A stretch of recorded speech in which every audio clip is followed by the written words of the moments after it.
Welcome to Bloody Good Horror, covering the best and worst of the horror genre since Halloween 2007. Listener discretion is advised.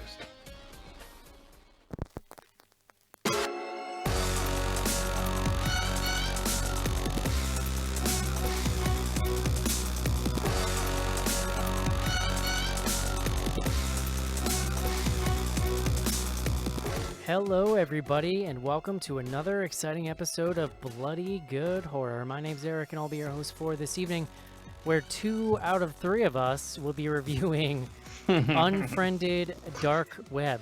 You have Schnars to thank for having a show this week. This is basically the week that Schnars guilted us into having a show because he made it to the theater and nobody else did. Guilt is strong, Eric. I wouldn't. It was more like, come on. Yeah. Come on, guys. I mean, it was actually exactly like that. I read the email like that out loud. What's hilarious is the tiny amount of Schnars cajoling it takes for me to just be like, all right, buddy, we'll figure it out. When I feel like I've disappointed Schnars, that's when I'm like, I'm terrible. There was plenty of discussion about what we were doing, well, how we were going to do it. So we are finally doing Unfriended Dark Web this week. And I know people who listened last week, they know we mentioned that Mark and I were going to be together because we were both going to be in New York, and then he was going to be here. And it was like, it was like we were thinking about going to see the movie. And then by the time I got back Sunday, it was like, there's no way. What I really should have realized that was the case sooner and let you guys know. The other concurrent thing that was happening was we had been talking for 4 days about the show on a thread that Schnars was not on because for whatever reason nobody thought he was going to be in on the show. So then Monday Joe knew, but then somehow didn't. Was it Monday morning? Monday morning Schnars' email is like all plucky, like, hey guys, saw the movie this weekend, when are we recording? And we had literally just finished having a conversation about how we were canceling the show. And so then we had to catch Schnars up, and then what that turned into, guys, here we are, is a reunion of what many, including myself, might call the greatest episode in Bloody Good Horror history, when myself and the 2 guests this evening reviewed The Gallows, another found footage movie starring teens. So that's interesting. Although this one's not starring teens, spoiler alert. Oh, well, you guys will have to let me know, because as I haven't mentioned yet, I didn't actually see it. So if you ever want to hear me defend a position on a movie I haven't seen, let me tell you, tonight's the night. I can do it. So first off, though, I'd be remiss if I didn't officially say it. Joining me from New York City, New York, the business manager at bloodygoodhorror.com, please welcome John Schnars. Hello, Eric. And on the other side of the debate tonight, founding member of the new class, please welcome Sophie. Every time I hear that title, I'm not sure that I deserve it, but I will happily take it. Listen, you got to learn that I just make up my own history in my head, and then that's canon, and then that's it.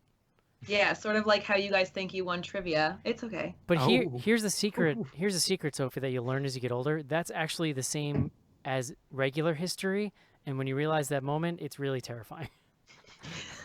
When you realize that everything in history is just bullshit and made up, and it's just it's not real.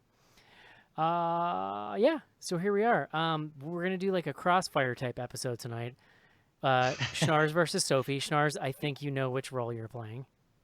What are the options? Tucker Carlson is your only option. I was gonna say, I feel like we all know who's the Tucker Carlson. Can you? Because I know that within 5 feet of you right now, there is a bow tie.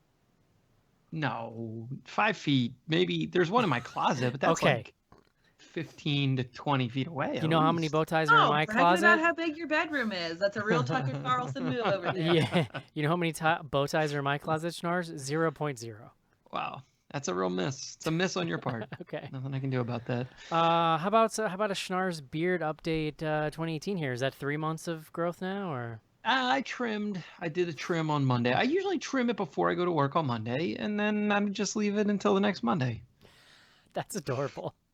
I love that. I did consider shaving. It crossed my mind where I was like, I should just clean it up, and then I just didn't. You had that great mustache a couple years ago that I still keep pictures of on my desktop. Yeah, because that's a normal person thing to do. Yes, of course, of course. I know that my beard is getting really sweet because I'm finally to the point where people feel the need to bring it up in casual conversation. Like I I've did had, see it tonight and go, yeah, well, that's exactly what's been happening to me. Like I have felt in the past like I've had sick beards and nobody said anything, and I was really bummed out. But now it's like I was home this weekend and ran into a bunch of people, and everybody was like, "Dude, holy crap!" And I was like, "Yeah, that's right.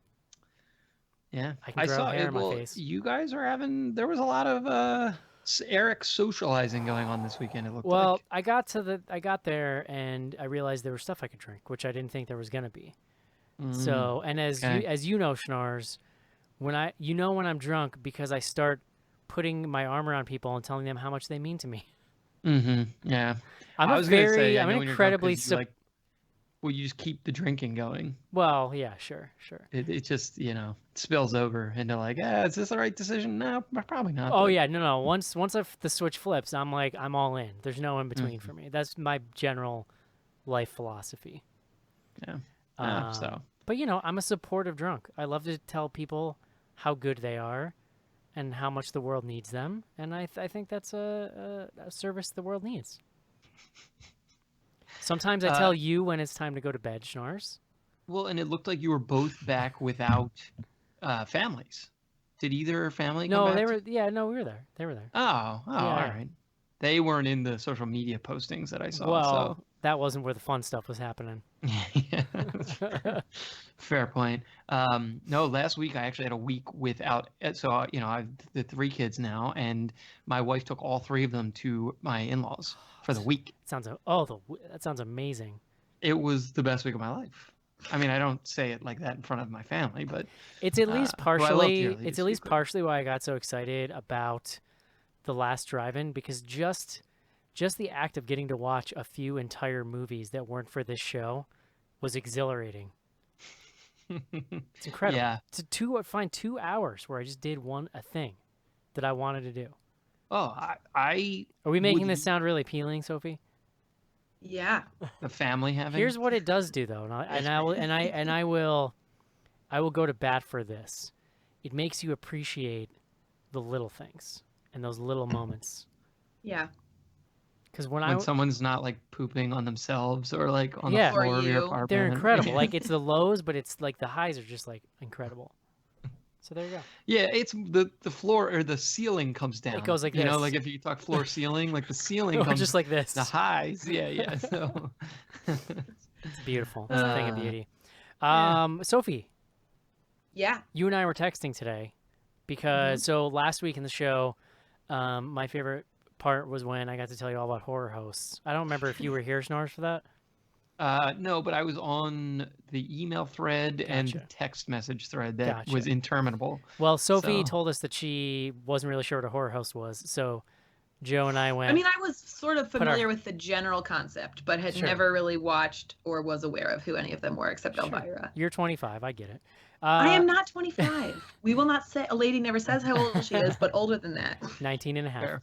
So you Yeah, approximately. tell me about it. What'd you do? You dove in on a little last drive-in, which is an interesting place to start because this is like old man Joe Bob Briggs, and so I'm curious.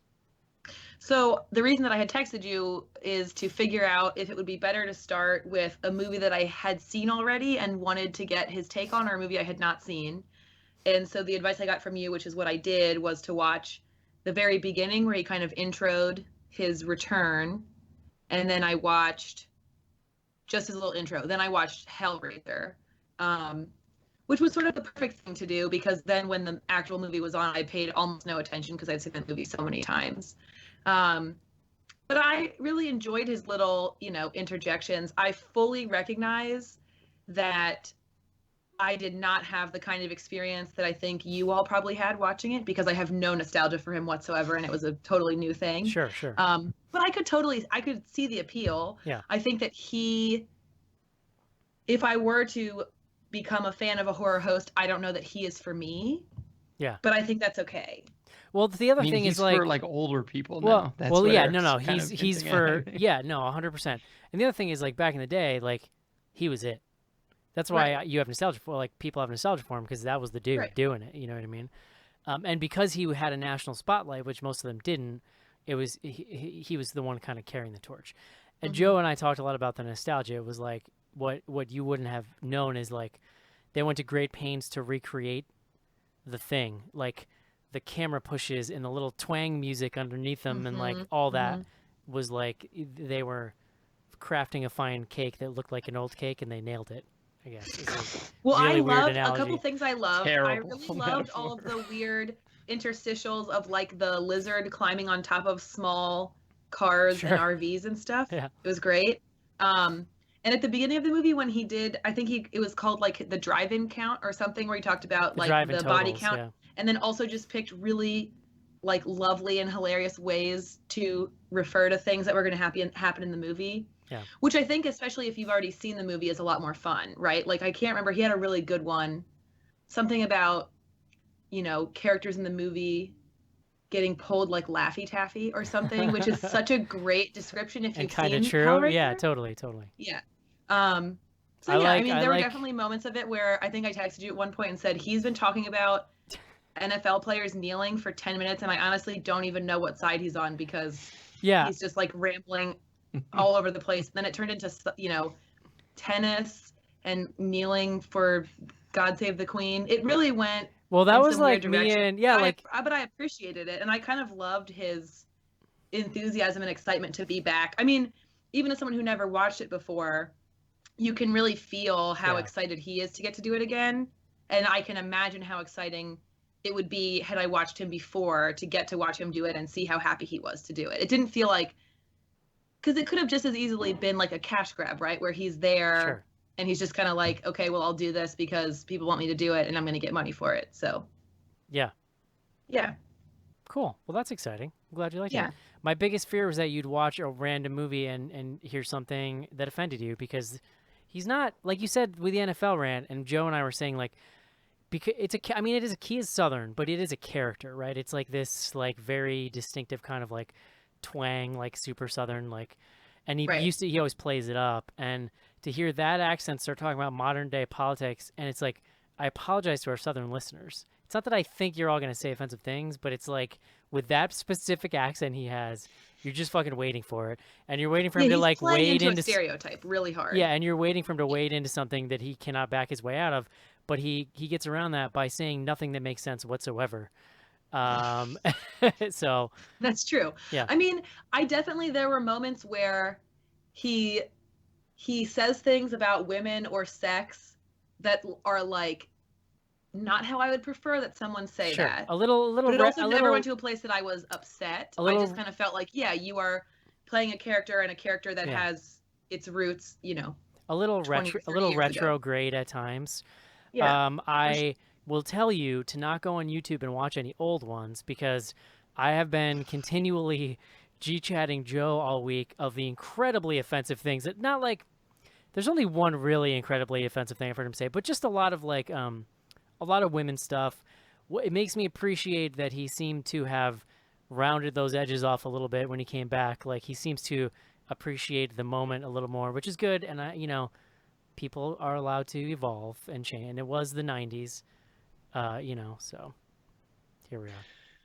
But I'm actually tempted to watch it at this point, only because I literally haven't seen any. We've now talked about it for 3 straight weeks. Well, no, I'm like, I'm not. John needs to watch it, and then he comes back next week and talks about his experience of watching it for the first time. And then it could be 4. And then you just keep it going. But I was on the first week when we talked about it, and like I definitely did watch Joe Bob back in the day. I mean, Eric and I are of an age, and I didn't like have as strong a nostalgia for it, but now I'm kind of interested to see how like how the line towing goes. So when you say of an age, you mean that you're both 19 and a half also? Yeah, exactly. 29 and a half, or a little older. Like the people in this film. Yeah. Well, that's a good segue, John. I'm sure everyone's sick of hearing me talk about Joe Bob Briggs, but I don't care. So here we are. Since it's just going to be the two of you reviewing the movie, we thought we were going to try to come up with some other stuff to talk beforehand, just in case. Although it sounds like we may have a hot banger of an argument on our hands here. But John, we wanted to take the opportunity to just like look ahead a little bit. I'm kind of curious too. I mean, I do my top 10. We're past half, a little past halfway, but we're in the back half. We're we're about a little more. I've been talking about my top 10 every week. I'm kind of curious for you guys if there was like one standout movie so far this year. What do you think it would be? What's the early favorite for your best of? Oh, I was not prepped for this. I don't remember what came out this year. It should just Well, come so to you. I would say there's a lot of stuff I haven't seen. Like this is the least amount of movies that I've seen at this point in the year. I'm looking at our podcast list. Like we've been keeping a running tally, although we accidentally deleted January, so I can't remember if anything came out in January. What I would say are your current runners in the running for the top, and obviously you guys can tell me if there's other things I'm missing. Annihilation, which I haven't seen, but I know a lot of people liked, bro. including Eric. That's Unseen. Annihilation is so schnarzy. You got to get on that. No, I'm gonna watch it. I think it's streaming right now. I think it's on like HBO actually. Unsane, which I'm actually super pumped for. I think you guys liked it, although I didn't listen to the show. I did not like it. Oh, I loved okay, all right. Unsane. Joe last week told me that I was insane, and his wife hates me for liking it. Cece and I really liked it. I don't know. I was about to ask if it was like a gender thing. I thought it was great. I did like it a little bit more, honestly, after listening to you all talk about it. But Cece said she almost had to leave the theater because she was having a panic attack. yeah, I mean that for sure is, I think, a I side think effect to be aware of watching that movie. I think that especially for a lady. Yeah, I was gonna say I think that there are aspects of that might be more. I mean, it's largely about a woman being stalked by a guy in like incredibly intense and realistic fashion until it gets not realistic, but like yeah, that's not that sweet. I mean, it sounds. I'm going to watch. You should watch it, especially if I know you appreciate. I'm sure you appreciate his movies. So well, it was also shot on an iPhone. Yeah, which is bonkers. Quiet Place. You know, big John, breakout hit. One might say. I did say one movie for the record. Oh no, I'm just giving you what's He's in just the trying to running refresh for me. Yeah. Oh, sure. Because I haven't been doing my list all year. The other one I would say is obviously, and this was my number one right now, is Hereditary. So. You know the interesting thing about Hereditary is like I don't have it at number one right now, but I know I can already tell it's one of those movies that's gonna stick with me in a weird way. And sometimes those movies like sneak in at number one in November when I'm looking at the list and just be like, man, I just can't forget the weird crap in this movie, you know? Yeah. So we'll see. What about you, Sophie? What's stuck out for you? So one that you all did not watch, and I doubt that any of you will watch it before the end of the year, but one that will probably be in my top 5. Why would you say that? We have plenty of time. I mean, you could. I don't know how much it appeals to everybody on the show, but I watched one that I saw at the Kansas City Horror Film Festival, which is called Panic Fest, in January. I believe it's done in Mexico. It has a female director. It's called Tigers Are Not Afraid. If any of you listen to or have heard of the podcast Switchblade Sisters, which is April Wolf and a female filmmaker talking about their favorite genre movie, the director of Tigers Are Not Afraid was one of her first guests. And I believe they talked about Pan's Labyrinth. It's a super interesting, I think it's like sort of fringe as far as whether or not it fits into the category of horror, but I think it does enough that it can kind of squeeze in there. But it's super influenced by Guillermo del Toro's stuff. I think especially stuff like The Devil's Backbone. So if you like those kind of older Guillermo del Toro movies, it's really good. It's about a bunch of little kids. The ghostier ones.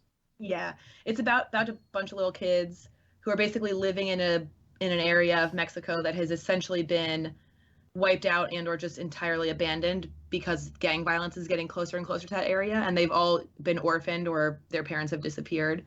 It is a beautiful movie. I don't know the last time I walked out of a movie that was so beautiful and also very creepy and well done. So it hasn't gotten a wide release yet. That's what I was gonna say. Is I don't know that you can watch it. What's the title again? I was like, Tigers Are Not. I don't know if any of you are gonna want to watch this. But Tigers Are what? Well, I don't think it's one you're gonna cover on the show. Is what I would say. What's it called again? Tigers Are Not Afraid. Gotcha. I like that. Schnars was talking. I would highly encourage you to watch it if that description sounds appealing, because it's. I thought it was fantastic. Schnars was trying to mansplain while you were trying to tell me the title before, so. Jesus Christ! Listen, with the two of us tonight, it's going to be a lot of Eric telling me that I'm talking over Sophie. All right, let's what do we got coming in the rest of the year? Let's talk about it. Yeah, so really quick, the rundown. I'll give you the theatrical stuff because there's a bunch of stuff that's like maybe gonna get releases on either streaming and yada yada. The big ones. So we have the Meg, 8:10. Early buzz, according to what I saw on the Slack channel, was pretty good. Yeah, pretty good. I'm excited. There is Slender Man, also this August, which we've seen the trailer for a bunch. Yeah, the trailers. That looks so bad. It sucks because there's actually a ton of potential there, but also it's exactly the kind of thing that is you could see a studio snatching it up and making just the most lowest common denominator tweeny kind of thing, whereas some of the like experimental fan like found footage stuff that's been done on Slender Man is actually super scary, and it seems like there's kind of this wide open mythos that you could mess with, but also like I guess my other point is like what we seem to be getting makes perfect sense coming out of Hollywood, right? Well, it's the Bye Bye Man movie, but just replace Bye Bye Man with a different, right? Because Bye Bye Man. Before we get too far away from the Meg, I cannot overstate how excited I am for that movie. And I will just say that as I think the only member of the BGH podcast, like extended universe, who's actually been shark cage diving, I am offended that none of you have ever asked me to be on any of the shark episodes. Wow. Well, you didn't make that known. That wasn't like common knowledge until right now. So have you seen them? Have you seen The Shallows? Yeah. Did you I saw The Shallows and 47 Meters Down on opening day. Wow. How'd you feel about 47 Meters Down? I liked it a lot more than you guys did. Oh, this is a great opportunity to bring this up because 2 weeks after we did that show, somebody emailed me something and was like, I can't believe you guys didn't bring this up. And we never did. And that was like a year ago, and I'm going to bring it up right now. Boom, find the email. I don't even need to because I remember because it was so amazing. Do you remember in 47 Meters Down, so Mandy Moore, the whole deal is that she has a boyfriend. It's 47 meters She has a boyfriend. The surface. Damn it, John. She has a boyfriend, but it's like he's only mentioned off screen or whatever. And then I think he breaks up with her on the phone, and then that's kind of her like impetus for going crazy and going out on this like shark thing. Mm-hmm. And we joked about the fact that like it's this big important thing, but we never hear him, we don't like see him, whatever. James Vanderbeek was supposed to be her boyfriend, and shot scenes in the movie never cut. What? Boom. Whoever wrote that to me is probably out somewhere listening to this, freaking out that I just pulled that randomly out of my ass, but I like can now die that I got that on the show. Wow. I'm furious. So there you mean that he wasn't in it, not that you. I know. How do you cast the beak? How do you cast the beak and then you cut him out? Now he's like it's like stunt casting now. Anytime you see him in something. Because he's just I'm okay he's with like it. Have you guys ever seen the Kesha music video that James Vanderbeek is in? Because it's pretty great. No, but that's what I'm doing immediately after this show. I was gonna say I would I'm highly interested. recommend it. All right, let's keep this rolling here. I'm gonna mention it, but I am going to campaign that we not watch this movie, but the movie Searching we've talked about. It's basically an Unfriended knockoff.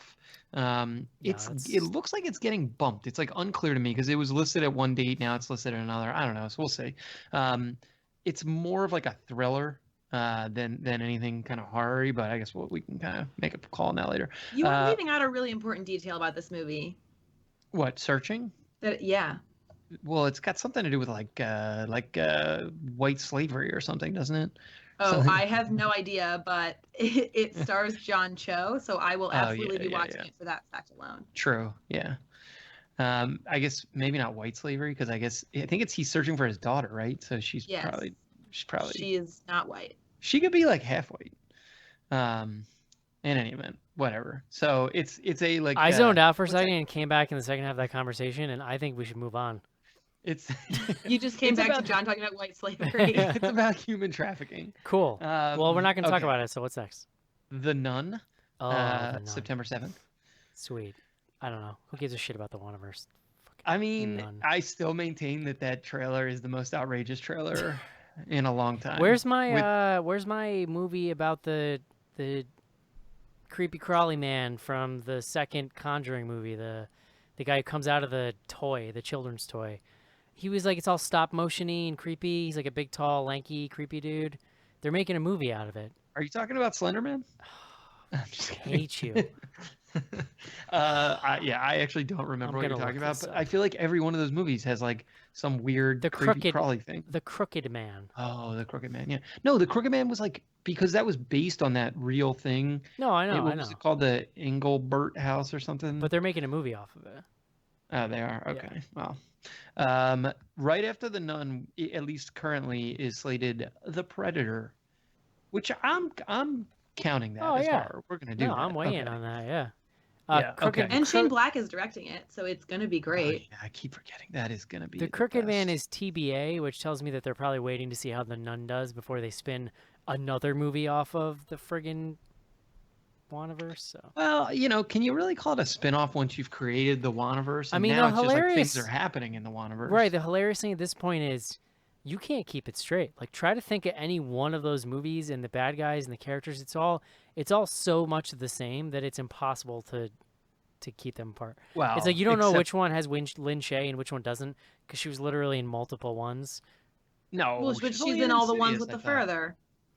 No, but then we saw another movie with her that maybe it wasn't even a Wanaverse thing, but we saw another horror movie that had her in it. All right, now you're Whatever, just making just, up Wanaverse shit. I don't care End about of that, September, Hellfest. Sophie and I were talking about this pre-show. They showed the trailer in front of Unfriended. It's like a haunted house, but like one of those like extreme haunted house. But then there's like, or no, I guess it's actually not a haunted house. It's like a haunted amusement park. But then there's like a slasher killer. Does it look good? I think it looks like it could be okay. It looks not complete garbage. Is Yes. what my current estimation is. That is totally accurate. It's a slasher though, which is interesting because we really haven't seen a slasher in a little while, and this looks pretty like by the numbers slashery. Wow. What are you wowing I'm about? on Lin Shaye's IMDb right now. I was like, She- I don't even know where you're going. First with this. of all, she's in a remake of The Grudge coming out in 2019. So now we Oh, can now add The Lord. Grudge to the Wanaverse.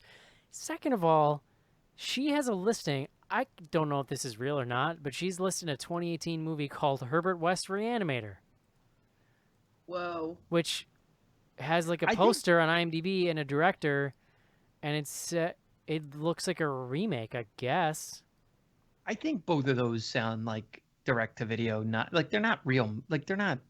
Even the Grudge remake, there's no way that's a James Wan deal. Well, The Grudge has got a big enough a name that'll end up in theaters, though. Guys, fun fact, The Grudge is the first horror movie that I saw in theaters, and it scared me so bad that even now I can't watch it without being terrified. Like, I can watch it and know objectively that it's not scary, and it still scares the shit out of me. Here's what it is. Here's what I was talking about. Remember I said she was in another movie that wasn't a Wanaverse thing, or at least I don't think it was. She was in Ouija: Origin of Evil, apparently. Yeah, I didn't see that. Oh, one, you're but- right. Oh, yeah. I don't remember her being in it, but that sounds In accurate. 2015, she was Helen Keller in Helen Keller versus Night Wolves. All right.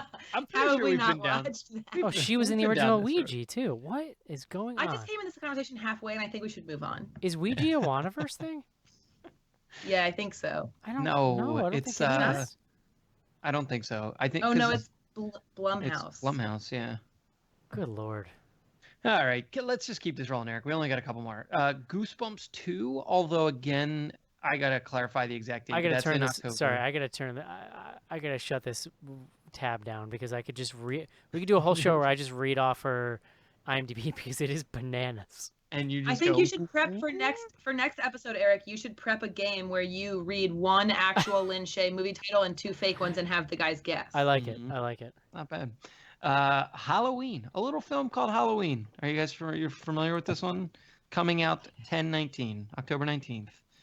Yeah. I'm Sophie. I don't know if you had a chance to talk about Halloween, but people may not know this. You have a Jamie Lee Curtis tattoo. I sure do. And I don't know if you guys saw that after Comic-Con, there were all these articles going around that some guy at the panel for Halloween's, you know what I'm talking about? He stood up and said that he had someone break into his house once. And he thought, what would Laurie Strode do? And so he managed to escape, and he like told this whole story, and he got really choked up and was saying how Laurie Strode saved his life. And Jamie Lee Curtis went down. What? Go ahead. I'm just gonna guess because I had this initial reaction when I heard this that it was all made up. Don't tell me that. Oh, okay. The I end of the thought that's story where was you gonna were. be that I love Halloween so much that I was like crying trying to read the article to my boyfriend. Because I read that and thought that is the fucking silliest thing I've ever heard, and there is no way. There's no way that's true. I feel like you're really underestimating horror fans, dude. But I'm super excited for this movie to change topics. When this trailer came out, I was traveling across the country to go to a family reunion, and I got the notification that it was out while I was waiting to take the train into Manhattan, and I watched this trailer on the train platform with no headphones at full volume. I was like, I don't even care. I'm so sorry to everyone around me, but like, I have to watch it right now, and I can't wait. It's a dope trailer, and I literally close my eyes in the theater when it comes on now for the whole thing, like a weirdo. Yeah. So. That scene at the end of the trailer where the girl tries to close the closet door and it hits his toe, and it won't shut. Creepy. Ugh, I'm excited. Are you guys ready for the first round of Is This a Lin Shaye movie? Oh, Jesus Christ. Can anyone ever be ready for 3 that? movies. Give me the fake Lin Shaye title. Okay. Your choices are A, Dr. 420, B, Jewtopia, or C, Life's an Itch. I think Jewtopia is the fake one. Jewtopia? I think Life's an Itch is the fake one. Okay. The answer is actually D. These are all Lin Shaye movies. Stop it. You're a cheater. You're cheating. All right. This is fun. I'm going to keep going. Go ahead, John. All right. We got 2 more. So back-to-back weeks, November 2nd and November 9th, we have Suspiria, highly anticipated remake, at least on my part. And then Overlord, which I might put Overlord at my number 1 most anticipated for the rest of the year. What is Overlord again? Why? Why are you excited for it? I just watched the trailer and I don't get it. So if he thinks you're dumb, what is this? What is this about? It's the bad robot. J.J. Abrams could be a Cloverfield film, but also could not be. I don't think I've seen this. Can you? It's like a world. Oh, you haven't. So we were Talking about this in Slack maybe a week or 2 ago. It's a World War II set horror movie where basically the Allies are like advancing on some Nazi stronghold, and they discover all these like kind of supernatural experiments that the Nazis are doing with aliens. That sounds maybe cool. Not with aliens. I don't know. But it feels like it's going to be zombies. It feels very zombie-esque based on the trailer. But they could be diverting our attention. I don't know. Well, the rumor back when Cloverfield Paradox came out was that this was going to be the next Cloverfield movie, but that could have just been like a straight up rumor that someone was pulling out of their ass. So I mean, someone also told me when that Paradox came out that the next Cloverfield movie was going to be something that I had already watched. So okay, they could turn that around on you and make it a Cloverfield movie. I'm going to name 3 other movies that I pulled. So he sent us very helpfully an extensive list of films that I guess Vulture, I think it's New York Mag, Vulture website, pulled together. All the horror movies for the rest of the year. 3 that I pulled out that I would say probably not getting wide theatrical, but probably getting some theatrical. There's a movie called Mandy. This is Nick Cage. Oh, yeah. The director is Panos Cosmatos. Yeah, Mandy does look cool. I did see that. The poster for that looks amazing. I haven't seen any of the trailers or anything, but the poster looks great. The trailer is bonkers crazy. It's really, really good. And the next one is Apostle. I'm going to have to look this up on exactly why I picked it. It had something to do with the director being someone that we liked. Okay, so this is Gareth Evans. He was the director of The Raid and The Raid 2. Oh, shit. He also did some segment on VHS. And Apostle, it is sort of a similar story as Mandy. That both of them are about people interacting or basically coming face to face with like cults and cult personalities. The Gareth Evans ones looks, well, I haven't watched the trailer, but just based on what I've been seeing on the internet, does not look quite as theatrical perhaps as Mandy, but does look good. And then the last one I pulled out is a movie called Piercing, which, just the title sounds a little kind of potentially interesting. It's the guy who did Eyes of My Mother. So we covered that on the show. This is his follow-up to Eyes of My Mother, Is second film. Eyes of My Mother. What was that? Is that the French thing? I I believe think it's Spanish. Yeah, it was in Spanish. I think I want to say It's black Spanish. and white. Yeah. She keeps the guy in the barn. Oh, Mhm. that was pretty wild. Yeah, that was weird. Oh yeah. Yeah, so his next movie is called Piercing, and that also comes out later this year. Cool. So those were the three that I picked out of that list that I would put on your, watch out for. Dope. You guys want to Yeah. hear some more Lin Shaye titles, and then we'll review this movie? Yeah, let's do it. Sure. How about a little movie called Sex Tax: based on a true story? I mean, that has to be real. Are you just Yeah, reading them? No, to us these are now, all or- real. I can't. It's the Okay. I already did the gag once, so it's not going to work again. So now I'm just going to read them because I can't make up titles this good. Next stop: Murder. Mm-hmm. A good old-fashioned orgy. Oh yeah. Well, that's. Wait, that's just a wide release great movie. Sure. Have you not seen that movie, Eric? Sure. Wait, it's not. Stop it. It was a wide release. Yeah, good old fashioned orgy with like Jason Sudeikis and yeah. Okay. How about All right. You guys should watch that. That's good. It's a good movie. How about Noobs with a Z? Was that a good old-fashioned wide-released movie? What about Big Ass Spider! Exclamation point. And my personal Wait, single favorite, spider or like multiple Big spiders? Ass Spider. So maybe it's just a spider with a big ass. Yeah, could be. And my personal favorite, it's not quite as showy as some of these other ones, but has a quality to it. Jesus, Mary, and Joey. Oh. So here we are. If you're new to Nice. the show, it's not normal for us to shoot the shit for 45 minutes before we get to the review, but we wanted to make sure you guys got your money worth tonight. So let's do it, guys. Let's take a quick break and review Unfriended Dark Web. This is it, Jennifer. Your big break in TV. Up the prime time, bitch.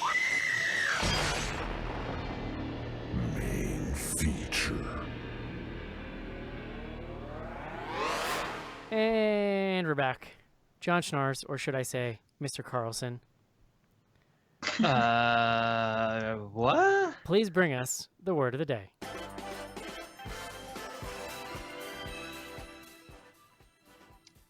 Tucker Carlson. I got it after you said it. It took me like a minute though.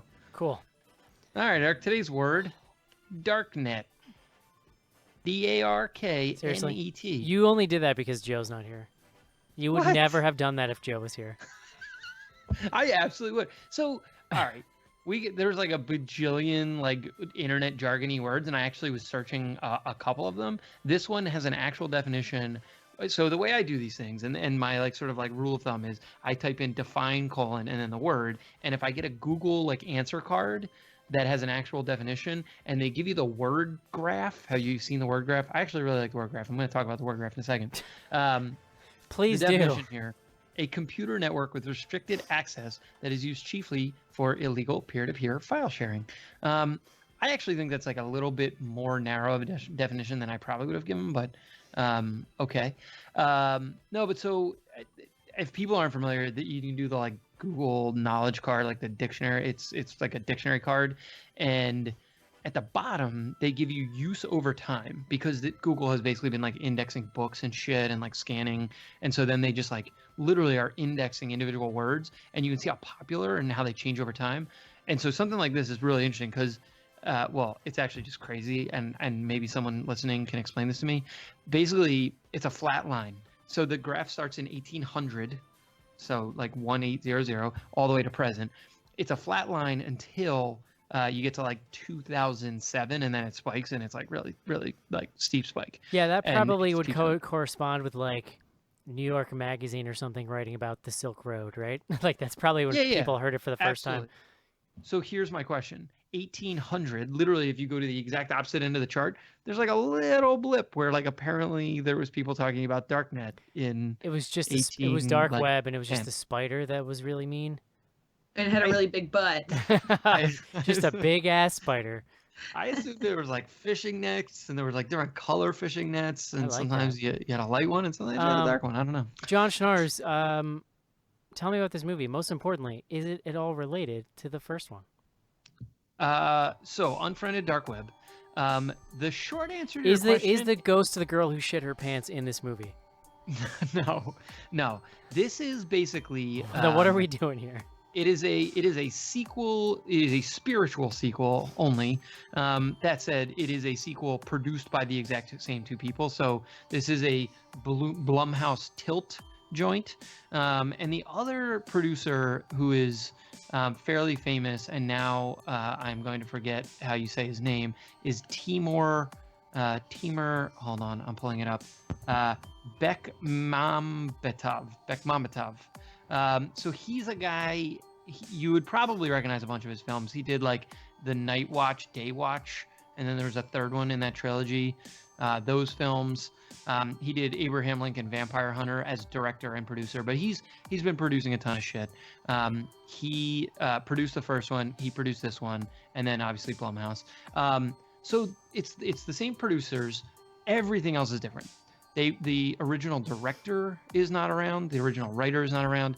Instead, they've brought in this guy, Steven Susko, who has a pretty extensive background in horror as a writer. So he wrote the screenplay for The Grudge, the American film, as well as Grudge 2.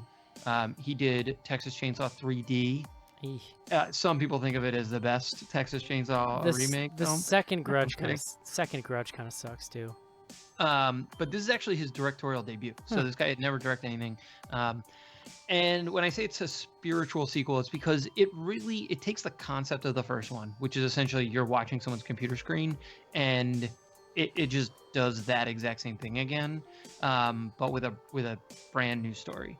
I will try to cover the story really quickly. Essentially, your main character is Matthias. He has a girlfriend, Amaya.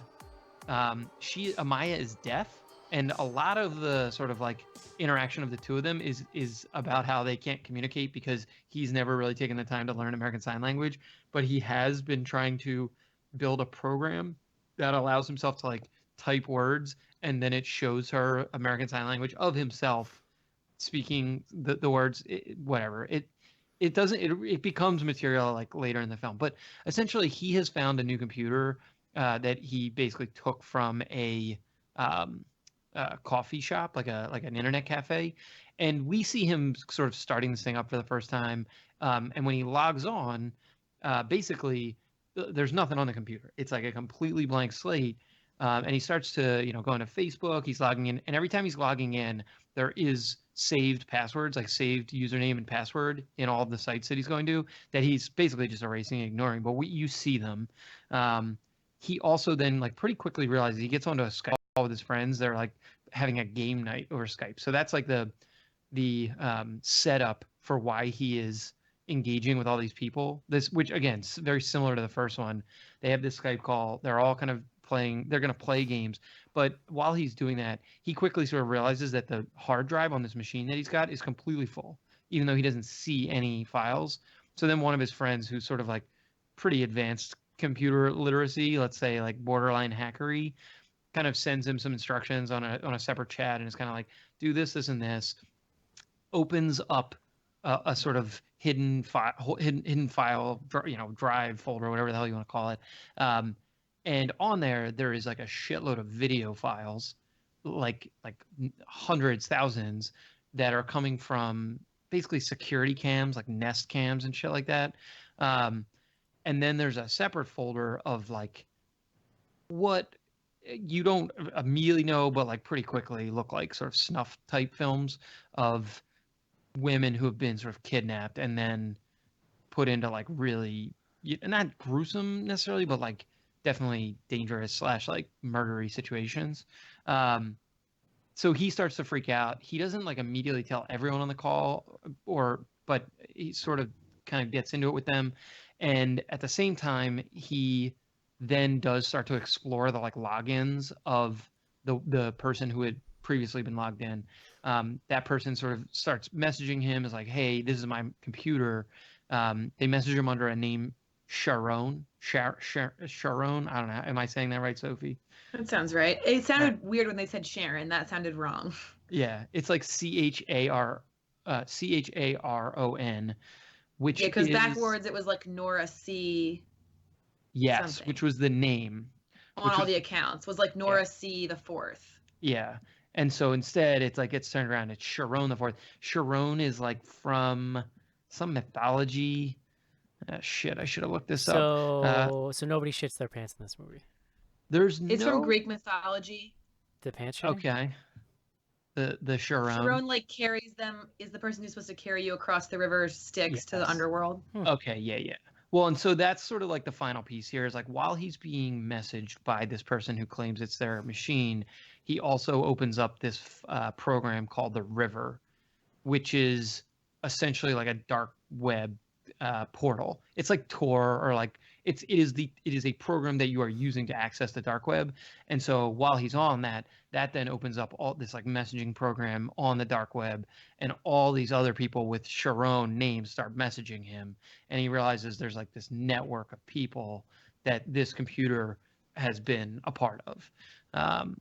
And that's sort of the setup. I don't know. Is there anything else? Sophie, I think we should cover? that's a good start. Let's get into it here. Sophie, did you like the first Unfriended briefly, and what do you think of this one? I like the first Unfriended a lot. So I did not like this movie, and I think part of why I disliked it as much as I did had to do with how much I enjoyed the first one, and so I think that, you know, comparing it was compared very negatively to the original, which I liked a lot. I mean, we can sort of get into it, but I feel like this movie had everything going for it for me to like it. It was the sequel to a movie I enjoyed. It has a lot of actors that I like from other things, or who at least were familiar to me from other things. So I really went in with a lot of goodwill, and I really, really disliked this movie pretty strongly. I don't know how much you want me to get into that now. I can let John talk about how much he liked this movie. Broad strokes in brief, why did you dislike it? So first of all, as John alluded to, a lot of the videos that he finds are these kind of snuff films that have women in really precarious situations. There's like one is a woman like chained up in a warehouse, and one is a woman like closed up in a chemical container. And it's just a lot of videos like that. And it's sort of one of the first interactions he has before he starts fully realizing what is on the computer is he sees a bunch of Facebook messages to this Nora C. the Fourth from different women saying, oh, you're supposed to send me money so that I can fly to wherever you are or something. So it's this kind of plane ticket or something. And then he starts getting these weird messages from some guy saying that he's like, I'll pay you double what you got last time, and describing what he wants this guy to do to this girl that he's going to kidnap. All of that happens in the pretty, I don't know, first 15 minutes. And all of that's like what finally sets him off, like the main guy. Right. And all of that for me really, really turned me off to this movie right away. I mean, this movie is not incredibly gory. It's really not, but it felt a lot to me like Hostel but more Hostel. It felt a lot like a movie that is mean-spirited and gross for the sake of being those things, and primarily victimizing women who are not characters in the movie. We don't know who they are. We don't know their names. Like, we're not really made to care about them at all. And so it just felt really gross and upsetting to see all those videos. And the thing that the guy is describing that he wants the person whose laptop it is to do to a woman is to drill a hole in her skull, and he'll pay extra if she's still alive and she has to watch it happen. In 2018, that gets you really high, I've heard. That's not a thing that I would give anything to have never had that image in my brain. And like, this movie for me does not earn doing any of that stuff. Like, I think that there are interesting and important things to be said about human trafficking and violence against women, and this movie sort of uses those elements to be like we're edgy and cool, and then they don't, in my opinion, say anything worthwhile about it, and they just kind of drop it to be like, and now these teens are trying to, you know, figure out how to survive, and now it's back to business as usual from the first movie. And I found that super upsetting and shitty.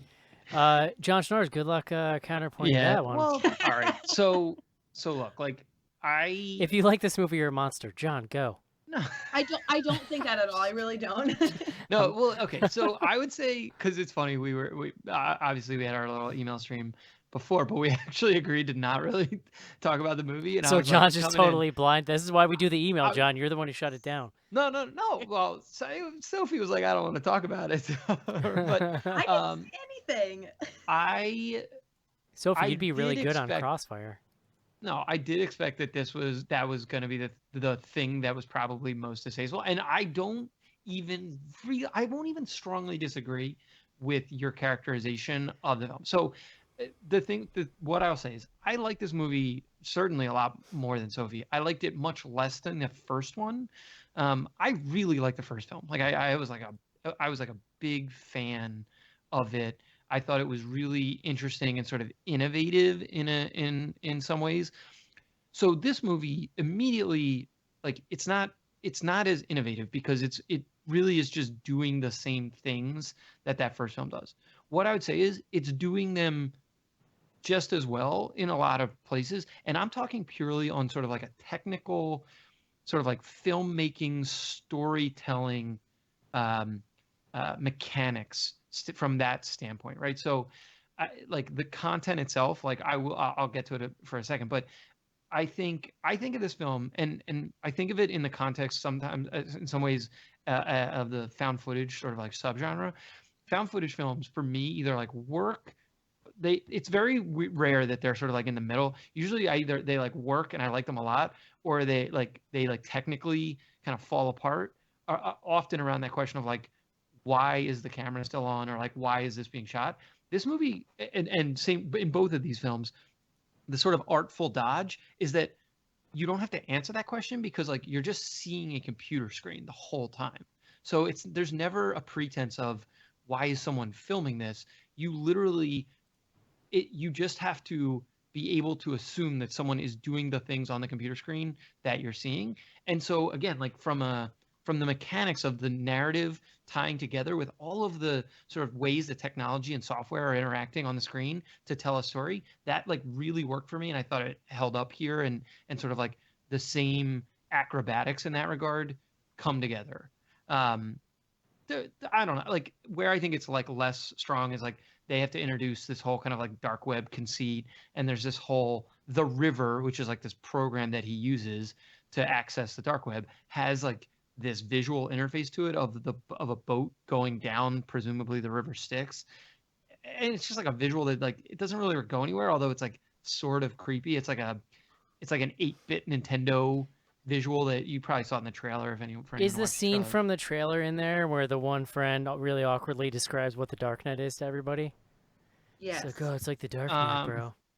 Yeah, it's like, I mean, it's pretty much aside. Again, like I am charitable to this film, same with the other film, in that like I actually don't think they're super heavy-handed with the like technology explanations. Like the people are just using technology, and again, like it's all real technology. This is the other thing that's like kind of amazing to me is like it's not like they go to schmoogle.com and like search for things. Like they use Gmail, and they're chatting in Skype, and they go well, to in the last movie it was like Skype and Spotify and that kind of stuff. It's all the same tech. Like there's I was trying to think if there was any like new tech that wasn't in the last. Well, there's Papaya, which is the app that he created to do ASL stuff. Yes, and that's like again like sort of a secondary thing. But just to like really quickly on your point, Sophie, I totally agree. This movie is sort of like meaner. Isn't probably the right. It's certainly darker than the last film. The last film was like had a little like goofiness to it. Yeah, sure. Well, like remember the kid with the blender? Yeah, making salsa in a blender. Yeah, I mean, so there was like a goofiness to that first film that made it a little bit more endearing for sure. This movie is definitely like there's none of that. It is like straight grittier. And look, the comparison to Hostel is not crazy. I guess like there's a couple like I will say substantively I mean, whether or not I should be as bothered as Sophie is like a fair question. Maybe I am just like more immune by virtue of my like white maleness to some of the like really pretty. I mean, look, it's distasteful and like really creepy shit that goes on, but I mean, the one counter argument I would make is like I don't think like this stuff is happening all the time, but like really creepy, fucked up stuff happens in the real world, and like some of it happens on the dark web. Like it's not that far afield from like potentially stuff that's going on in the real world. I mean, I think it's farther afield than the reality, but so like there's that piece. The other piece I would say, like, to be charitable to the characters and at least the attempt that they tried to make these people not just like self-interested douchebags. Matthias, who's sort of the main character, there's sort of two things that happen that drive most of the plot. So his girlfriend Amaya, who we mentioned is deaf, most of the film is she is being threatened by Sharon Fuller, and she's not on the game night call, which is important. She's like at her apartment and she's not participating. Yeah, but he keeps kind of like interacting with her. He'll like call her on like FaceTime and like, so they're kind of, she's like pops in and out of the movie. She's deaf though, right? So there's a lot of stuff. A lot of the like visual tension in the film is like things happening near or around her that she can't hear, and you're kind of like, Jesus. Which again, like, they weren't as clever in my mind here with some of the like visual tension as they were in the first film. What I was going to say is like the other sort of like main piece of narrative complexity in the second half of the film is that Matthias, like, basically there's like one woman, I think it's the woman they're like directly referencing in the sequence you're talking about, Sophie, where the guy's pinging him about like the hole in the head situation. There's a woman named Erica Dunn, I think that's her name, who what they like essentially realize is like she has been like just kidnapped. Like, also, I would clarify, just because I think it's important, she's not a woman, she's 17. Okay. We can come back to that. I don't know, like, she's in high school, I guess. I don't know.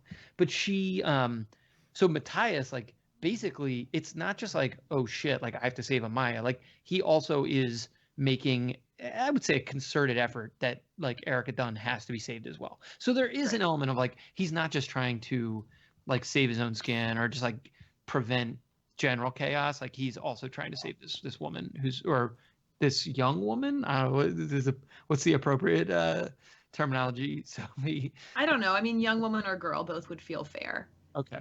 And just to be clear, like I acknowledge that the movie, I mean, the characters seem to be genuinely concerned, and a lot of the tension early on comes from, this guy Sharon says you can't contact the police, and all his friends are like, we have to contact the police, people are being hurt. Yeah. So I mean, sure, but again, the issue for me more feels like they're not, if you want to use stuff that like might and definitely is happening to real people, especially when it's targeted solely at women, I feel like you need to do something that makes you earn that. And this movie, and to be clear, like, I don't really know what that would be in this movie, but it just felt very exploitative and shitty the way that they did it. And I also would sort of disagree with the idea that this one worked as well as the first one, but I also should be clear that, I was turned off by this movie so quickly that it's sort of hard to then be entirely objective about what happens afterwards, because I was just so infuriated by the premise. Yeah, you really had a bad time. I don't know. I think it's important to note that I'm a person who gets scared by pretty much anything, even if a horror movie is legitimately terrible. Mm-hmm. Especially if I watch it in theaters where it's dark, it will probably scare me. Like, whatever. All of the Insidious movies that I've had to do for this podcast are objectively bad movies, all the sequels, but they have still scared the crap out of me in theaters. This movie did not scare me one time. I never even felt a little bit like, oh, this is nerve-wracking and tense. It bothered me. I just was upset and bored. It bothered me the one time I saw the theater in the trailers, like, it looked like they were just showing me all of the deaths in the movie in the trailer. Mm-hmm. And I'm like, that's kind of the whole thing, right? Like, the build up and setup. Yeah, I don't remember the deaths being super explicit in the trailer. And frankly, like, the deaths are, and again, like, this is like one of those things you say on a horror podcast that sounds kind of weird, but like, the deaths aren't as fun. Like, they're not like fun deaths here. Yeah. Like, there's no blender guy death. No. And part of it is because there's no supernatural element at all, right? Like, that was what made the first one like pretty goofy. The only thing that is it's not supernatural. And this is the one sort of like quote unquote tech thing That is interesting, right? I guess like hackers versus in the first movie, it was literally like a dead spirit's presence. yeah, Right. there was an element in this film that made me lull a little bit, but like not hard enough that it I like want to know if broke. this is the same thing that I was about to bring up because Is it the disappearing Facebook messages? it was that, and also the fact that whenever the guy whose laptop it is, Sharon 4, whenever he's like on the Skype feed, the Skype goes all blocky and blurry. So Even when he's not at the computer, he's just walking around in the room. yeah, And I anytime suppose you he's could on say a like camera, he has some kind of thing in his pocket that makes the computer blocky, but then he just shuts a door and he's not any farther from the, you know what I mean? I Yeah. mean, no, it comes across as being like, oh, is there some kind of supernatural element to what they're doing? But no, it's just dumb. And the disappearing Facebook messages were so lame. It was that was the weird thing. That was the only thing. The now that you mentioned the like blockiness and like I thought of it as like there was like he basically like a visual disruption so that he Yeah. couldn't be on. That I was like totally willing to like let go and like be fine with, because to your point, like you can kind of be like, there's like whatever, some tech that like whatever, but like the disappearing Facebook messages is like no, that's like not real. Like there's no way Well, that's but even if possible. he had some kind of tech that let him do it, the way that they use it in the movie is like he just steps into a closet and the second the door closes, the blockiness goes away. Yeah. Oh yeah. True. Which I see doesn't make any sense. Yeah, I see what you're saying. But so here's an important question. This movie had 2 different endings, and it was like totally random. What, like some theaters had one ending and some theaters had a different ending. What? Wait, really? I saw that there was an alternate ending on the Wikipedia page. I didn't understand that was sometimes people got a different ending in different theaters. Yeah, so friend of the show, Christian Estabrook, who also has a horror podcast, he and his co-host both saw the ending that I did not see. They are not substantively very different. Like the outcome of the film is the same in both. So I'm not entirely sure what the reasoning for the different endings is, but what happened in your ending? So I got the car crash ending. Okay, so that's also the ending that I got. Yeah. I did read about the other ending though. I just like I didn't understand that was like actually produced and released in theaters. That's pretty crazy, actually. Yeah, that is yeah. wild. So Christian and his co-host Ian both got the other ending with the like Matthias being buried. Yeah. That's like that when that movie told us to go to a website to see the real end of the movie, and I was like, "Fuck you, dude! This movie was terrible." So the other complaint I would have about this movie is, did you, John or Eric, did either of you ever see the movie The Den that was on Netflix? No. Okay. So The Den came out, I want to say in 2013, 2014. It has a similar conceit, right? Where it's on a computer and like the same kind of found footage movie where you're just seeing someone's desktop. And when the original Unfriended movie came out, people were all up in arms that it was a ripoff of The Den. I have seen The Den and I really like The Den a lot. I think especially for it being a pretty indie low budget thing, it was pretty well done. But the only thing that movie and the original Unfriended have in common is that they're both found footage on a computer screen. Yeah. So I spent so much time and energy being like, actually guys, it feels unfair to say this is a ripoff of that movie when it just took their conceit and did a different story. But this story is, now it's been a long time since I've seen The Den. It's probably been 4 years. But this movie, story-wise, feels like a complete ripoff of The Den, which feels like a weird choice when the comparison was already out there with your first movie to then just turn really hard into... Yeah, now I want to see the Den movie. Is it still on Netflix? I think The Den's really good. I'm not sure if it is or not. I could tell you. I mean, it's not a big enough movie that you think they're like pulling it off Netflix to try to like make more money off it, but I don't know. Right. And it was, I mean, it's been on for years and years and years, so I would be surprised if it wasn't. Yeah, I mean, I never get too up in arms about like this movie is copying that movie, kind of like because like at a certain point it gets to you're just like every movie's copying some other movie. Yeah. So, but it's especially in something to your point that sort of has been hailed as innovative. There's like a little bit of kind of like, wait a second, did you not see the original thing that was innovative? But right. The one criticism I would make of this film that I think is actually unique to this film versus the first film.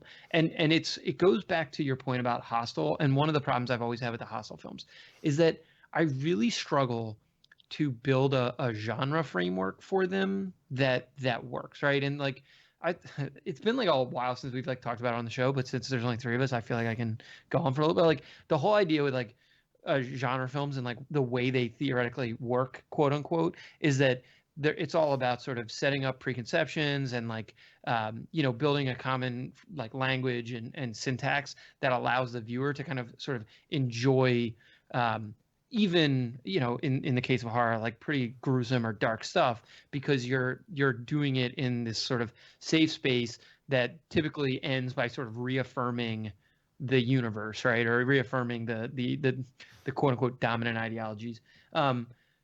These films, so like this, and if you put it into a context with like a Hostel or Teresa's, like it's hard for me to come up with a sort of like genre language for those that make sense. Now, I think the first Unfriended film, you can actually basically play it out like a slasher film. Yeah. And it works. And like slasher films are typically about sort of like punishment and like who gets to survive is like based on different rules. And Scream covered this 20 plus years ago. These movies don't, like the movies that, and again, looping this in with like the Hostel films, they don't have that same thing, because I mean, with Hostel, with Teresa's, there's a little bit of like, you violated this like space you weren't supposed to violate, and like now you got to be punished. This is like even less of that, except for the fact that this guy like picks up a computer from a internet cafe. But what's revealed by the end is that like it was all basically a setup anyway. Like this is somewhat of a spoiler, not huge spoiler, but like sounds like a spoiler.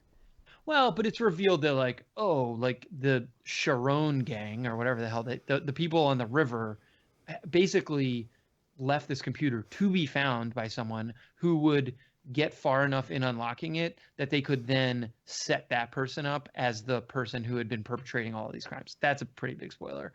But the like fact that like the computer itself was like left there intentionally, so again, like that to me, that's where like the genre stuff sort of breaks down. It's like, I don't know that I have a good framework for thinking about it. I'm potentially someone on the internet who's thinking about this a lot more or longer than I am, has an idea. So I'm very open to, but that's how I like to view horror movies. And like when those things fail, or when I fail to put it into that kind of language or context, like I often don't love it. This I still found enough to enjoy, but it is, I think, another way you can kind of come at this critically. Mm-hmm. Sophie, I just want to take one. What? You look really scary right now. Just want to tell you. Something happened with your. Yeah, it's the light. Yeah, and you also had a really grim look in your face. But here we go. Well, I wanted to just take a second to shout out. Like, there are a couple actors in this, like I said, that I enjoy, but I don't need to go into all of them. It's just interesting. So specifically, Betty Gabriel, who I forget her character name in this movie. I could find it, but It's probably not Nari. Was in Get Out, and she was in the most recent Purge movie. She also was in the season of Westworld. Yeah. So I was mind blown that she's the same person in Get Out who plays Georgina. Because if you had asked me how old the Georgina actress was, I would have said like 50. Yeah. Well, I don't know if I would have gone that old, but like at least in her 40s. And I remember seeing her in Westworld, and it took me forever to realize it was the same person because she's so young. And then in this, they have her playing even younger. So which character is she in Westworld? She's one of the like security operatives that comes in the second season to like help clear out the park. So she plays like a young person in this movie? So in this movie, presumably they all appear for the most part, except one guy, to be living independently without parents. Yeah, I would say. And they are alumni of a college. So yeah, like mid-20s, I would assume. But most of the actors are older than that, as I was scrolling through there. Well, and the guy that played Matthias was in Unsane apparently, but he's also going to be in the Purge TV show. Yeah, he's one of the main characters. It looked like. Yeah, I mean, so look, like I totally agree, and I think this is another way it's similar to the first film. I actually thought all the acting here was like pretty good. I agree, and like I said, I like these actors, and I thought they did a good job. So just really quick on the production of this film. So this had been greenlit like immediately after the first film, and the first film was like successful enough. They were like, oh, we got to do another one of these. It kind of went through, it sounds like, a couple iterations, and finally landed with this guy Steven Susko. It's according to Wikipedia, like I did not do a ton of research on this. Susko had written the script, got it sort of signed off by Timur and Jason, the producers, and he shot this in a week for $1 million. It's crazy. I mean, well, which we like we shouldn't be surprised. I had read and then remembered that the last film was like largely done in one take, like one continuous take, basically. Yeah, Mm-hmm. yeah. There's more stuff happening in this one. Like there's a lot more like settings. Even just having Amaya, who's the deaf girlfriend, she kind of like is on the subway at one point. Like there's like a bunch of settings as opposed to and the well, and first film. Matthias leaves his apartment at one point and is riding his bike with his phone kind of on a stand on the handlebars. Yeah. So, yeah. I mean, look, there's almost definitely going to be a third one of these films. We mentioned at the top, Searching, which comes out in like 3 weeks, is also produced by Timur Bekmambetov. I don't know. I kind of would assume that the Blumhouse folks are involved as well. But this thing made basically $8 million in opening weekend on $1 million budget. There you go. These numbers work out, Schnars. It makes sense. I mean, they should just be making these things like every day until people stop seeing Let's them. go back to supernatural slasher stories about girls who pooped their pants. That was the craziest thing about the last movie. Was like the whole tension from the whole movie is that you don't see Like, what what happens happened? at the end of the video, and you just think it's something heinous. And then it's actually like a great little rope-a-dope of like, well, something bad did happen, but it was really about what happened next that like really, Right. it's good She shit. pooped. Where that one decided to not go low, this one just thought, what if we went so much lower? Hey guys, remember the gutter? What if we went there? Yeah. All right, well, I'm kind of curious to see it, but I probably never will. So here we are. Would you recommend this movie, John Schnars? Yeah. Sophie? No. Well, shit, we're tied. Sorry, guys. All right, let's take a quick break and do some fan mail. When you were growing up, the boogeyman was just a fantasy. Had its own power. The boogeyman. The boogeyman. He's here. Now. By the time they believe in him, it will be too late. The boogeyman. Rated R. This is Jonathan Brecht, Creeper, and you are listening to Bloody Good Horror.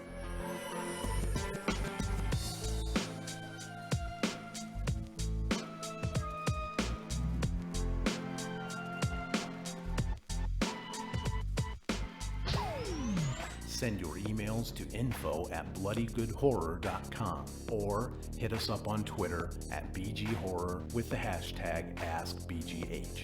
And don't forget to pick up back episodes of the show at podcast.bloodygoodhorror.com.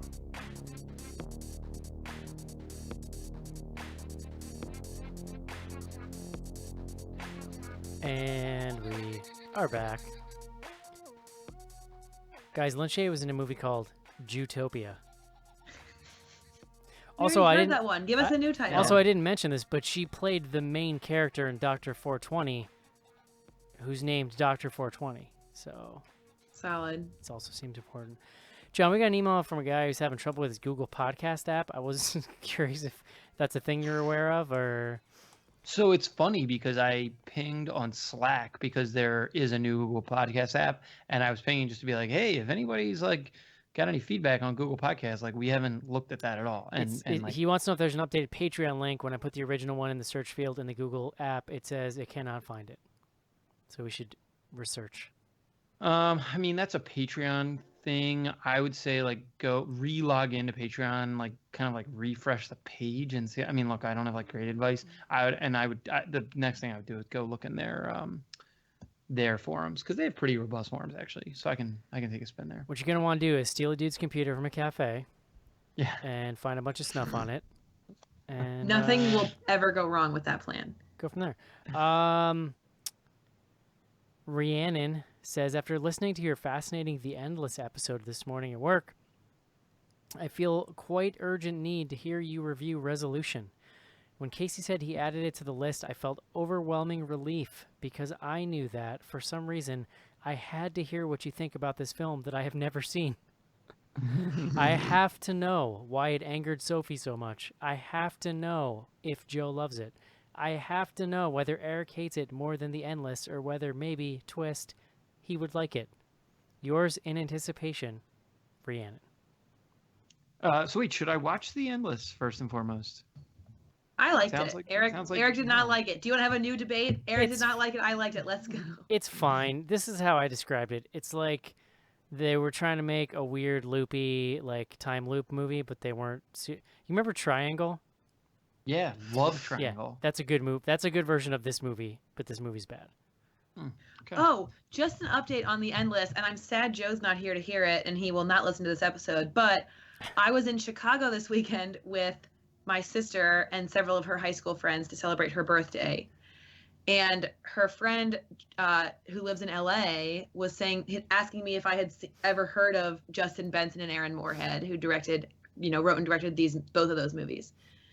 And I said that I had, and I had just been on the podcast talking about The Endless, and he goes, I'm going to get this wrong. I think he is working for the producer who was responsible for The Endless.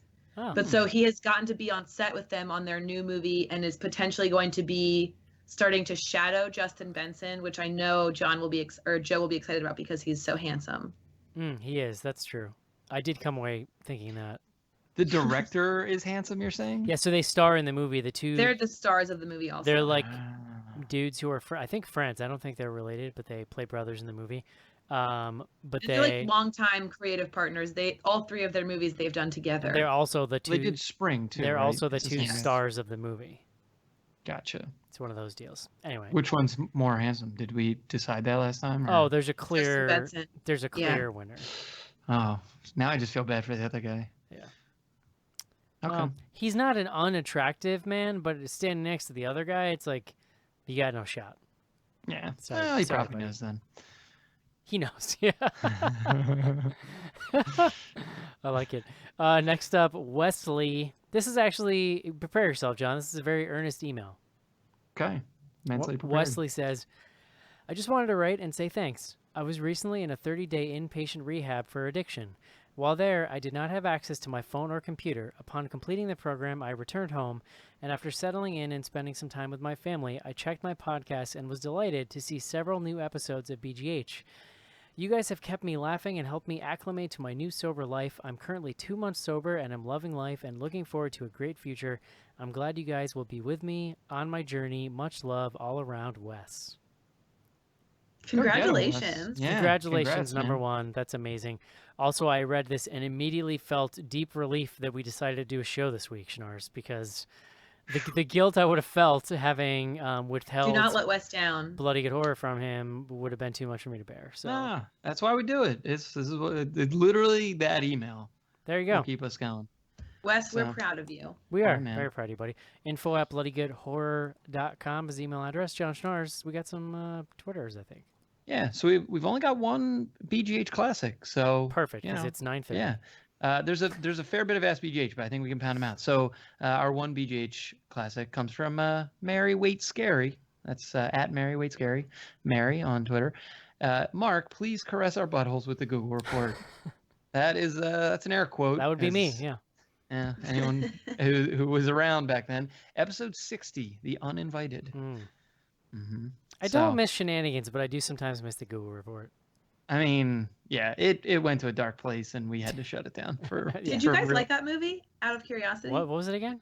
The Uninvited? Uninvited? That's the remake of Oh, the I kind of did, but it's got Ariel. Tale of Two Sisters. It's got Ariel Kebel in it, or whatever, Kebel, or whatever the heck her name is. Sure. If you look it up, I'm pretty sure. Isn't it the remake of Tale of Two Sisters? Yes. Isn't That sounds right, yeah. Okay. I yeah, I re- liked it. I remember thinking it was all right, but I don't remember a lot of people agreeing with me. But that's sometimes just how I remember everything. So I'm a martyr. Oh Lord. All right. Let's. My whole let's memory is get like, rocking. yeah, I was right, but I don't remember everyone else thinking I was right, and I'm mad about it.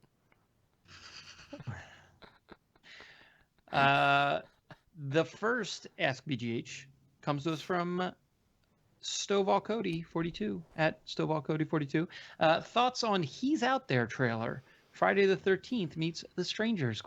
Oh, I'm intrigued. I haven't seen that though. I haven't Yeah. seen it either. Neither have I, and I wish we had checked this before the show so we could have. But Yeah, I pounded so many trailers before the show, John. I know, I'm sorry.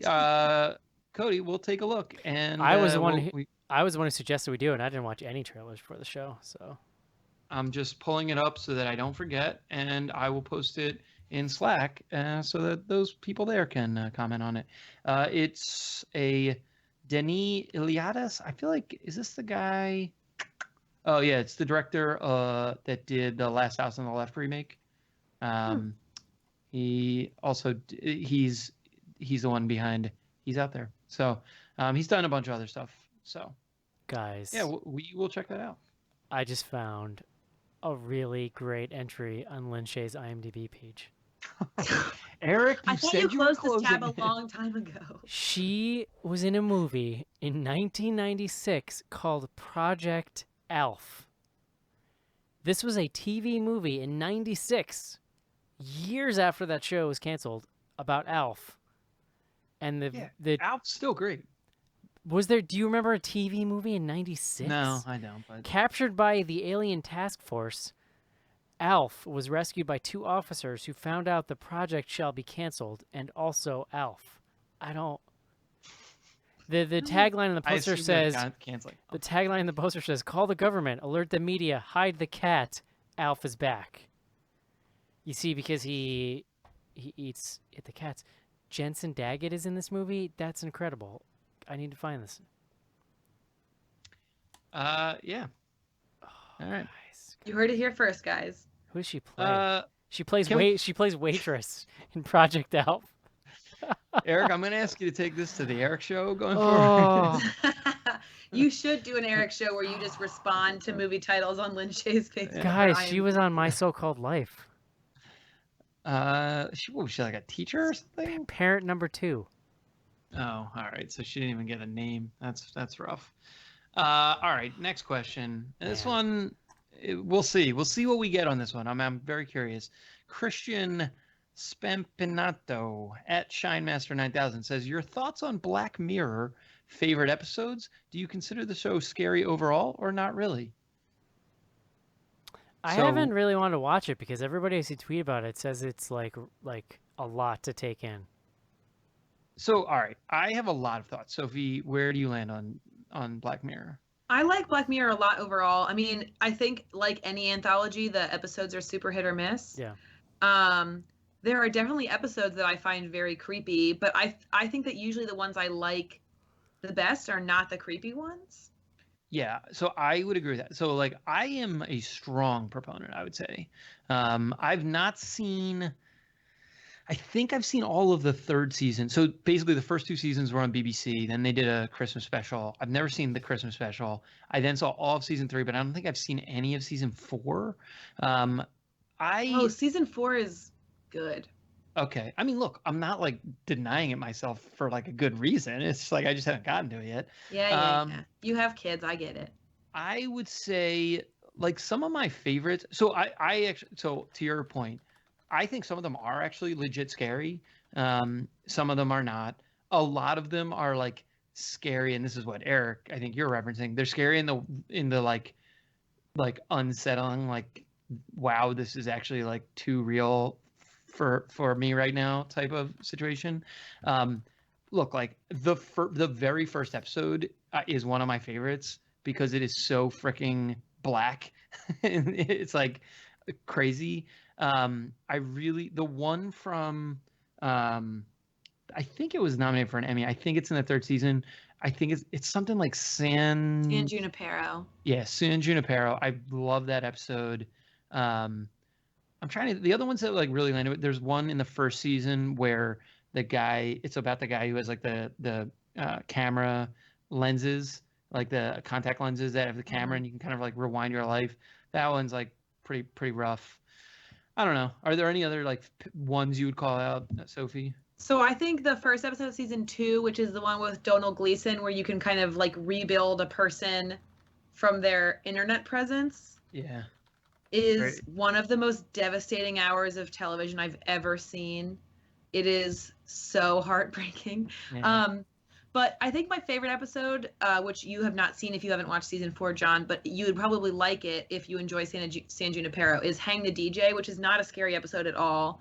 But it's about this futuristic dating program that puts an expiration date on all relationships. So like when you go on your first date, you know how long the relationship is going to last.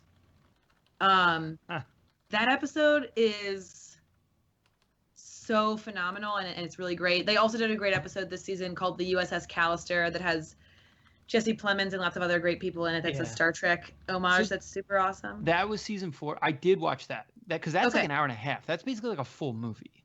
Yeah, it's long. Yeah. So have you seen the Hang the DJ episode? No, I have not. Oh, you should watch it. It's really good. Okay. Yeah, so I mean, I think we land on we really like it, and I don't know. I can't think of a single episode that doesn't work at all. I mean, some work more than others, but I don't think there are any that are just a complete failure. I totally agree. Like the very worst episode is still like pretty good. Yeah. It's like better than a lot of other stuff you'll watch. Right. And I should say like the first 2 seasons, there's only 3 episodes. Like it's you can really catch up pretty quick. And you get to see a lot of like actors that you now know from other things. Yeah. Or in Black Mirror, either before they got popular or, once they were already a big deal. So that's kind of fun too. Yeah. Yeah, good times. All right, moving forward. Andy Helmkamp. That's at Andy at midnight. For those of you who are not already following Andy, what is the next chain store millennials will close down, and just what are they up to anyway?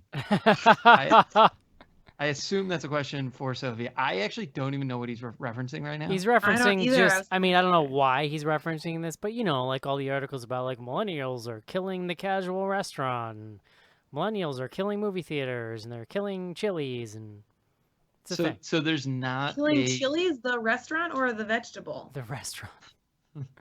I think they're like really saving the vegetable. I actually don't know. Okay. I don't know. Best Buy's doing fine. Walmart's doing fine. Like I don't know. So, the big 2. I don't know. Didn't Walmart just close a bunch of stores? Dollar General's. Walmart's still making plenty of money. Don't cry for Walmart. Dollar General's also doing great. I mean, yeah. So I don't know. I think you guys should add a new segment in the show where John just lists stores that are doing okay. Don't get me started. All right. Rue Badley, that's at Real Joe Scar. Was there a definitive moment when you were like, F this nonsense, and bailed on MySpace, Facebook, or Twitter for greener social media pastures? I can answer this. I do have a very specific memory of my wife, like when we had first started dating, she introduced me to Facebook because she had used it in college and I was already out of college. And like shortly after I joined, just kind of moving on from MySpace. Yeah, Twitter was the thing that I was using like I've been off Facebook for probably like 7 years now, something like that.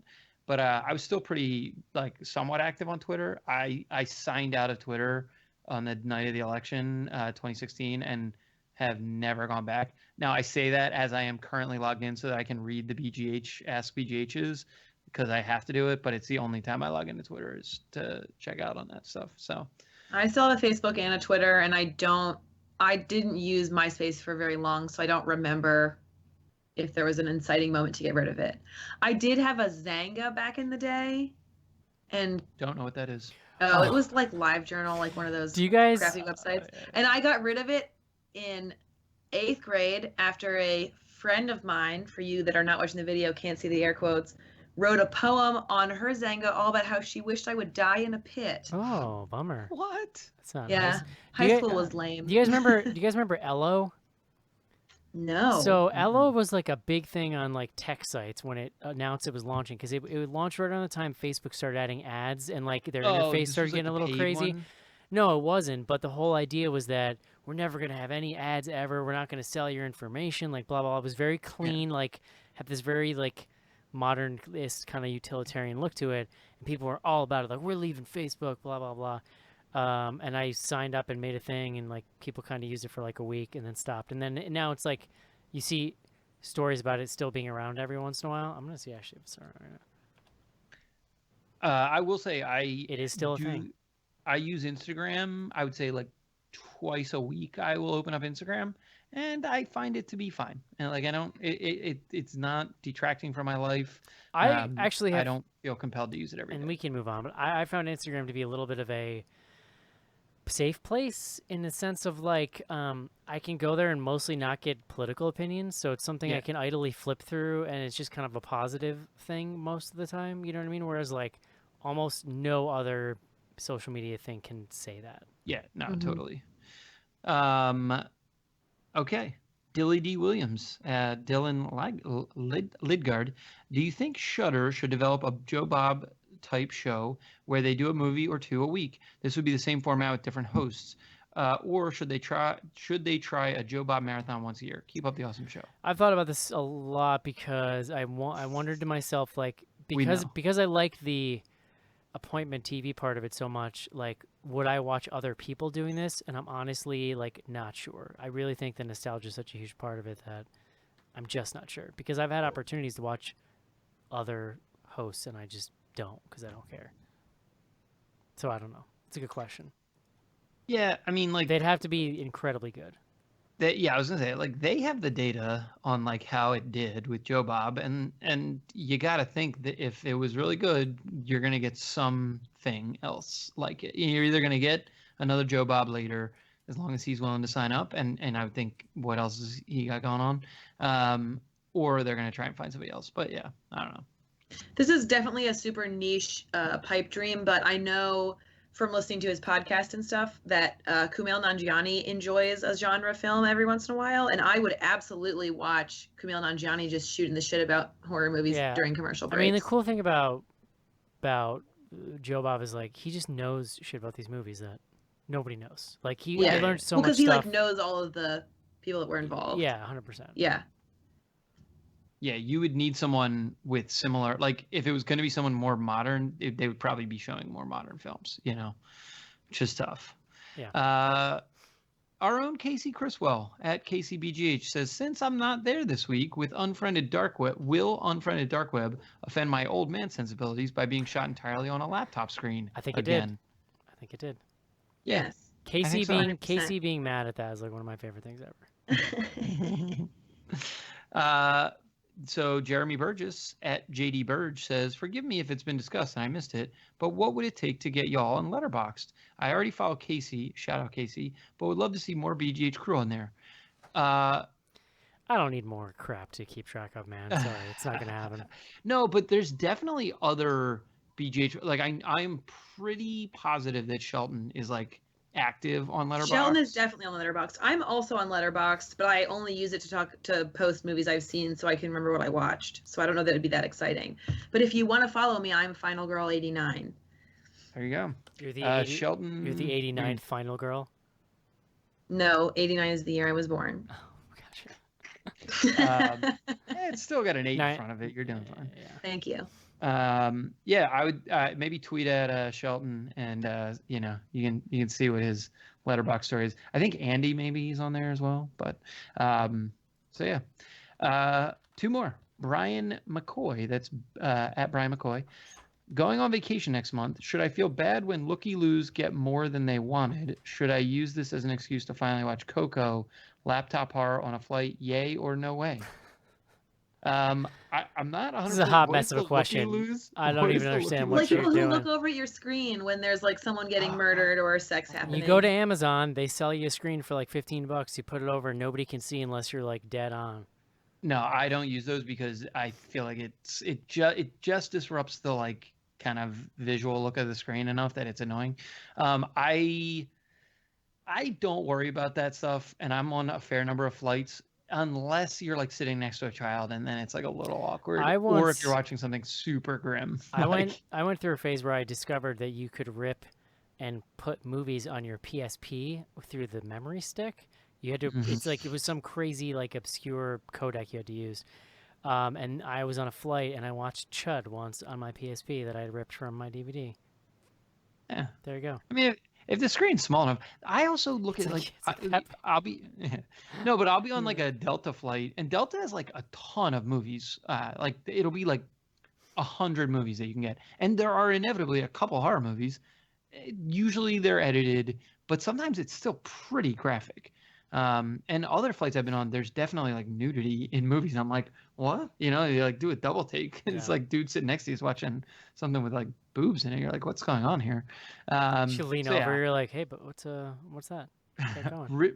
The really quick answer to Coco, 100% watch Coco. I thought that movie was excellent. So give that a look. And then laptop horror on a flight.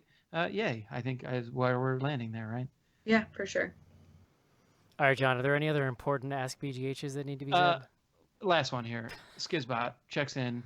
When Netflix eventually produces a true crime documentary about your grisly and mysterious murder, what will the title be? Oh. I don't Eric's know. is obviously going to be called Beardo, the Eric Newell Grizzly murder. It's funny. I'm going to hit the outro music, too. I went, I was on Slack and, like, was asking for podcast recommendations, and people were just, like, giving me these true crime things. Like, there are certain, I guess, true crime things I can get into, but a lot of it just seems, like, unnecessarily grim. Like, grim in a way that's not fun to listen to. Do you know what I mean? You gotta find the winners that like aren't just like rolling around in how dark the story is. Yeah. Did you listen to Dirty John? Yeah, that I liked, but that was kind of like John was that was a crazy story. Like that wasn't like didn't start with a murder, you know. So that would be the name of the Netflix original series about you, John, right? Yes, Dirty John: the mysterious and dirty death or something. Yeah. I don't know why it would be dirty.